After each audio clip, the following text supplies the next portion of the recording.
naturally driven by performance. Yeah. I struggle with this kind of performance mentality, measuring my value on how well I do at something. Yeah. Measuring my value by admiration and people's applause of me. And actually to live in that way, to be led and enslaved by that, for that to be really the leader of my life, people's praise or doing things well, it's a horrible place to live. It's just miserable.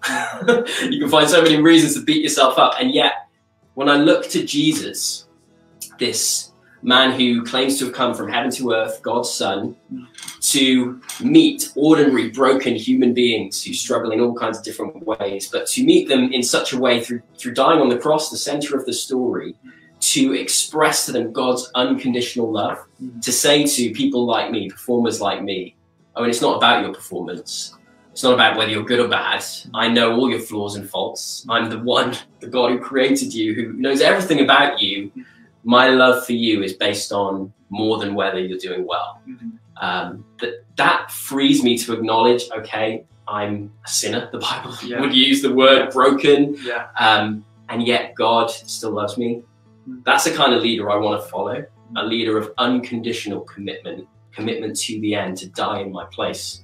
And so that's one of the ways I see Jesus' leadership expressed in my life personally. The other way I think of, I'm prone not only to measure my value on performance at times, but I'm prone to control. I can sometimes be enslaved to this desire to eliminate harm from my life at all costs.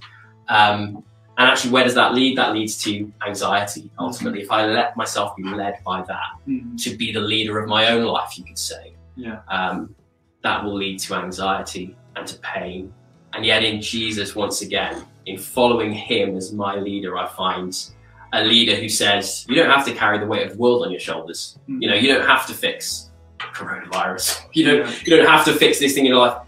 I'm committing myself to you, Jesus says, to those who trust in him as your Lord, your leader, your friend. I'll be with you through it all. I'll hold you and I'll guide you. And that to me, over the years, has just been so life-giving. That's why I want to trust in Jesus, because I see where life goes when I trust in myself, I guess.